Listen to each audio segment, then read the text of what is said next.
Recently, I was told by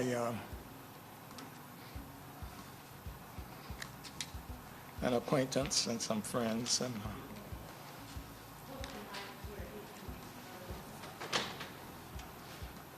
what they were saying is that one must be ready when called upon. And he had given some remarks just prior to that, which centered around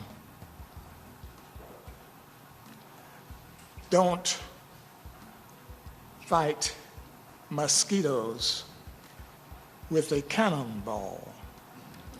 So many of us thought that was quite unique to have that kind of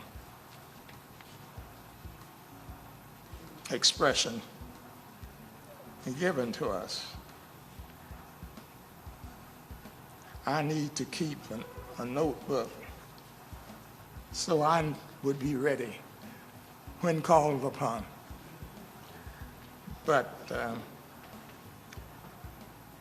George Cooper was one of my most talented piano students during my tenure as a piano teacher here at Fisk.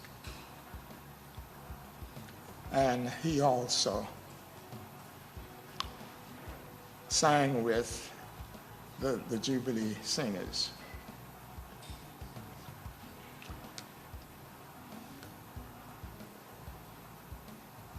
I was in New York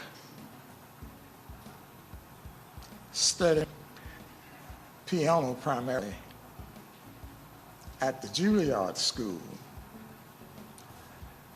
and Mrs. James A. Myers was director of the Jubilee Singers during most of the tenure of my stay at Juilliard as a student. She became very friendly with the family in Chicago, the Adlers, and it just happened that my first teacher at Juilliard was the sister of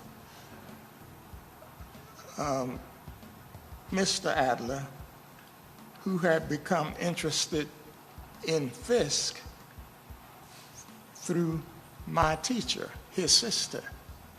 So when it became time for me to enter college, she suggested, in fact, she asked him advice of what my next step should be. And it's a long story, so I won't bore you with all of that. But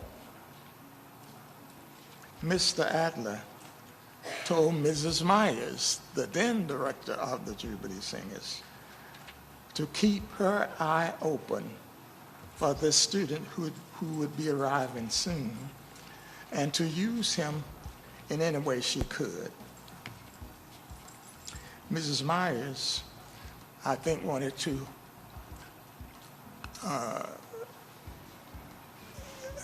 what shall I say,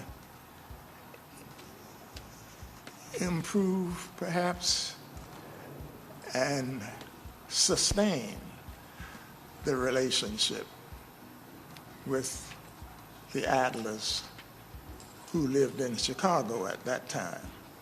The name is very familiar because it is this family of Adlers that gave the city of Chicago the Adler Planetarium.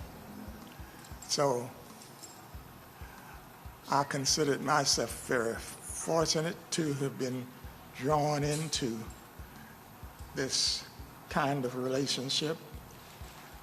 The director of the Jubilee Singers, Mrs. Myers, met me at the train station and told me, "You are going to be the accompanist for the Jubilee Singers." as word of that spread around the campus, many wondered how a new student coming in could be handed such a plum their first year coming to the university. And so from that point on, I was very close to Ms. Myers as her accompanist, and later it was necessary for the university to shut down the Jubilee Singers because of extra expenses and all of that. So the university closed down the Fisk Jubilee Singers. There were no Fisk Jubilee Singers for a while, and Mrs. Myers, of course, was not ready to accept the university's decision. But so were the hard times of the Jubilee Singers, it seems. At the very beginning, they were organized to help save the university. And then, many years later,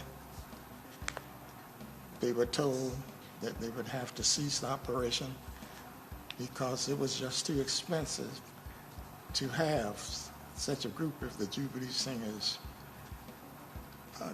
out traveling as much as they did during that time. So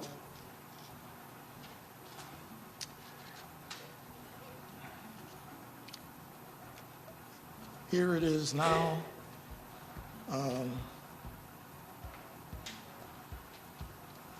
A time when the Jubilee Singers have been so fortunate to receive the Beeman, Paul, what's that? Curb, the Curb Beeman Foundation, and receiving quite a bit of financial support from those two families. I imagine I have overspent the time that you expected to have me. No, it's a very important part of the story, and thank you very much. Thank you. Thank you, brother. George. And you saved me.